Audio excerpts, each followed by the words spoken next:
የእናንተ ገበሬና የኛ ገበሬ እኮ በጣም ይለያያል። የእናንተ ገበሬና የኛ ገበሬ በጣም ይለያያል።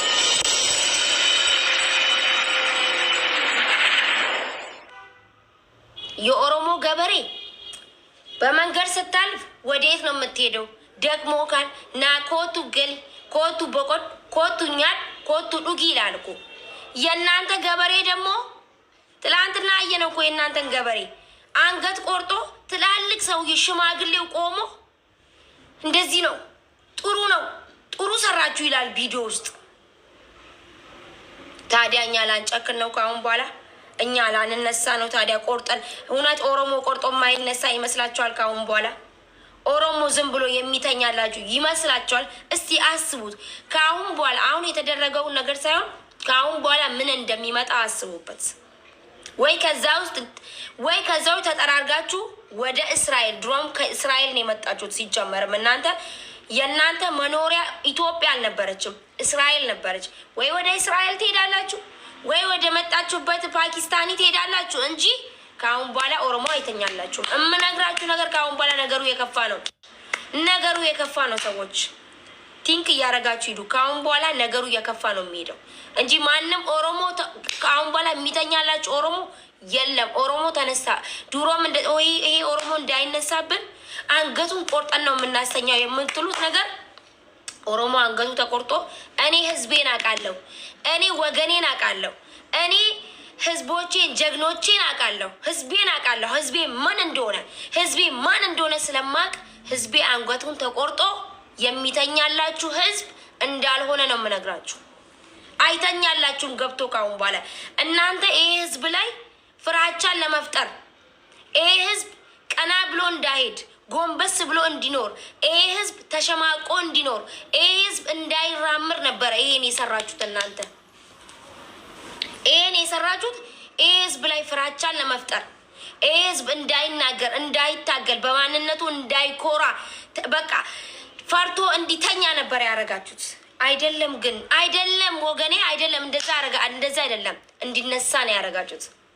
እንዲነሳ ተነስቶ እንዲታጠቅ ህዝቡ ጋር እንዲቆም ማንኛውም ሰው ማንኛውም ኦሮሞ ተወላጅ ዛሬ በፓርቲ ብንለያየም ኦሮሞነት ደም ስለሆነ አንድ ያደርገናል።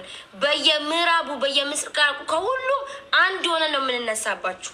እንደ ድሮ በፓርቲው በእንትን ተከፋፍለን እንደዚህም እንዳይመስላችሁ። ኦሮሞነት አንድ ነው። ፓርቲ ይወርቃል፣ ኦሮሞነት ግን አይወርቅም። ኦሮሞነት ለዘላለም ይኖራል፣ ዛሬም ይኖራል፣ ወደፊትም ይኖራል፣ ሁሌም ይኖራል። ፓርቲ ይወርቃል፣ መንግስት ግን ይወርቃል። ኦሮሞነት ግን አይወርቅም። ይህንን ያውቃል ህዝቤ። ዛሬ ሁሉም ነገር ድሮ በፓርቲ እንኳን የተለያየ ነው ህዝብ ማለት ነው። ዛሬ አንገት ስለቆረጣችሁ አንድ ሆነናል። እንድታውቁ ነው የምፈልገው። አንድ ሆነናል። የእናንተ አንገት መቁረጥ ብዙ ነገር አስተካክሏል። ከአሁን በኋላ ብዙ ነገር ይሰራል። ይህንን እንድታውቁ ነው የምፈልገው።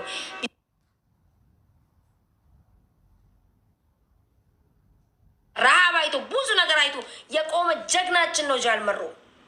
በጃልመሮ ስም የምነግዱት ንገዳም ይቆማል ካሁን በኋላ። በጃልመሮ ስም ብዙ ነገር የምሰሩ ስራም ይቆማል ካሁን በኋላ። ሁሉም ነገር ይቆማል። ሁሉም ነገር ኦሮሞ አውቋል። እንደ ዱሮ አይደለም ኦሮሞ እንደ ዱሮ እንደዚህ ይሄ ጃልመሮ። እናንተ ሁሌም አይዲያ እንኳን አትቀይሩም። አይዲያ እንኳን አትቀይሩም ወይ? ሰው እኮ አይዲያ እንኳን ይቀይራል። ዛሬም እንደዚህ ነገ ሁሌም ስንት አመት ሙሉ ጃልመሮ ትገላላችሁ፣ ጃልመሮ ታጠፋላችሁ። ጃልመሮ ምንድን ነው? አንድ ቀንም እንኳን እኮ ሌላ ነገር እንኳን ብታረጉ ጥሩ።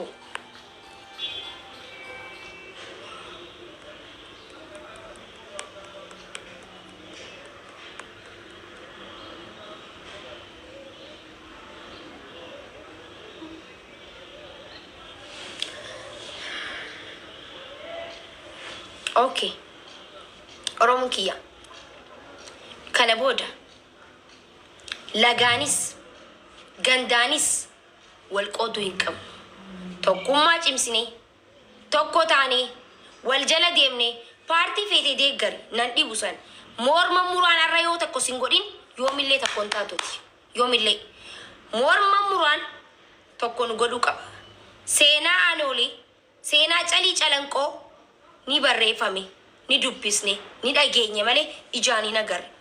Seenaa morma muraa ijaan agarree jira. Ija tanaan agarree jira. Kuni nu tokkomsa. Kuni nu kaasa. Kuni sirna nafxanyaa ni kuffisa. Kuffisuu qabas.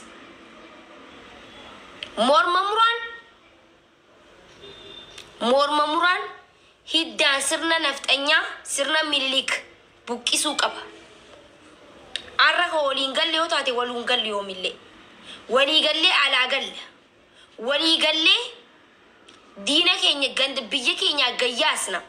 Walii gala tokkooma wal jala deema wal jaaladha wal dhagaa yoomillee kana booda qabsoon itti fufti. Karaa hundaanuu dirqama dirree waraanaa dhaqanii qabsaa'oo qofaa miti qabsoon. Waraana keenya bira dhaabbachuu. TikTokiinis ta'e Facebookaanis ta'e karaa hundaanuu dhiibbaa guddaa mootummaa irratti uumu. Kana booda boo'icha irratti osoo hin ta'in muummicha irratti. Kana booda mootummaa irratti dhiibbaa uumuu qofa qabna. Kana booda dhiibbaa qofa goona mootummaa irratti.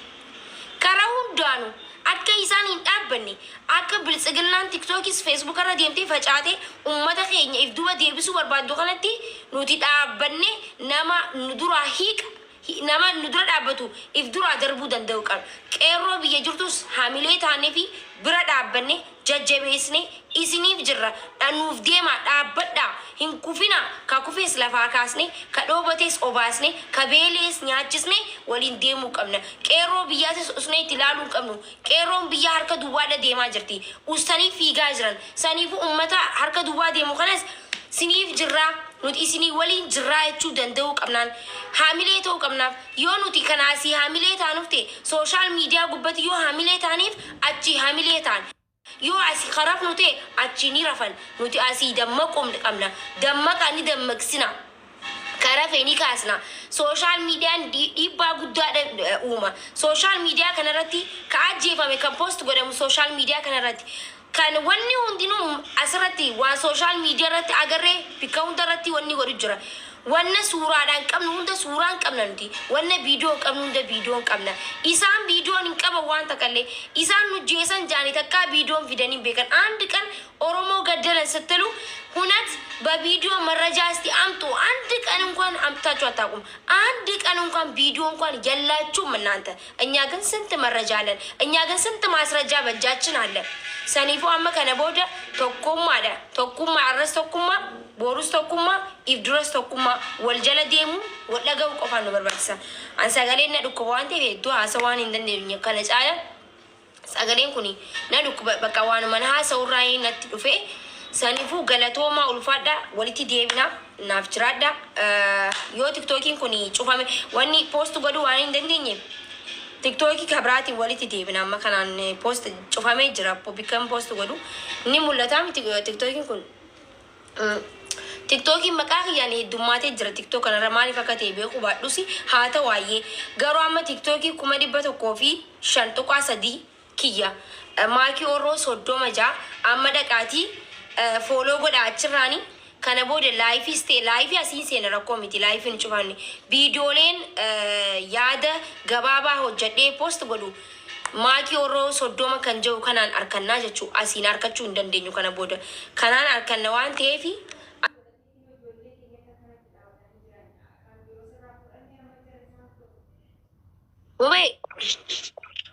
السلام عليكم. وعليكم السلام ورحمة الله وبركاته. مبياكم نجامي. ما كنت تقول جرت أجر والله الحمد لله. جبادو كيفتيكو وعملي شو كنتي شو مقافني. جبادو. أيه. يا أمتا نامسة توكتين دبر سوبر بادا أصلتي نامسة دبر سوبر بادو المانو رمو ما زيت لقامي Dhugumatti quuqamni seetti dhaga'ame hundi keessanii iyyuu feesbuukii irratti wal ilaalaa jirra. Feesbuukii irra hin jirtanu gara feesbuukiitti achi deebi'aa warri biyya faranjii keessa yookiin immoo biyyoota Awurooppaa adda addaa keessa jirtan immoo gara laasi miti. Mee feesbuuk akkaawuntii qabaattee naa kan mee mubaaraka hanga guyyaa kanaa maaliifi an Facebook yanarratti cucufaa jirani waa akka wanni post Tapete foto page kuma dibba soddoma jira Facebook kuma soddoma jira kuma kudhanii jira kana baadde boodde. Bakka maaliif achiin asiin namni nama biraa akka hin geenyeef riippoortiin irratti godhani waan ta'eef naa kan dhimme. Sii kenna danuu jira dalka.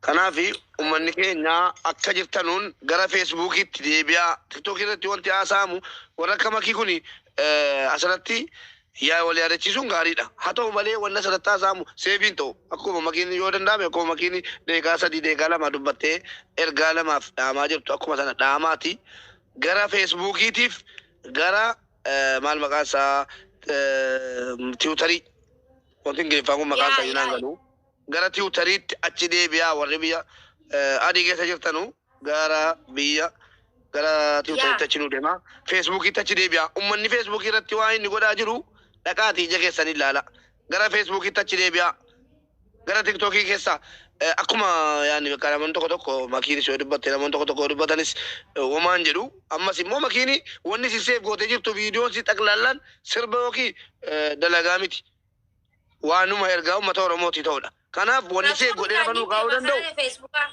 Hundi keessan waan asii achirra deemee haasa'uus ni danda'a dadhabu silaa waan sabaa kanarratti dadhabeen qabu waan ta'eef achirra deemee wanni sabaa dadhabeen hin qabamu waan jechuun dadhabeen jaamu waan sabaa kanarratti waan ta'eef Tiwutarii illee banadhaa Tiwutarii irratti illee tuwiit godhaadha. Tiwutarii immoo makii Tiwutarii immoo Tiwutarii akki namni itti fayyadamu asliin dhuguma Facebook irratti deebi'ee jira. Tiwutarii akki namni fayyadamu ilaa amma dhugaa rabbii dubbachuudhaaf yoon ingiliffaan barreessuu amma kanas dandeettii hin qabne community Minnesota Amerikaa jiru namoota beekamoo miidiyaa irratti bebbeennu jala fuunee translate goonee jechasaa yoo bara shakkitan koppii goonee kaanee of jalatti maxxansuu dandeenya yoo waa biraa dadhabne jechuudha namoota beekanu amantanu. Jira amma Mubaarak dhageeffadhu Feesbuukaanii Feesbuuka kiyya Dilas Maroonni Joosiin jeen jira amma inni seena kan asliin Feesbuuka irra ture maaliif mootummaanis namni hedduun Feesbuuka irratti waan arkuuf Feesbuuka irratti deebina beete anis amma dhaqee jira ba'uun deema bakka. Ishi makii bakka baay'ee. Nagaa jira.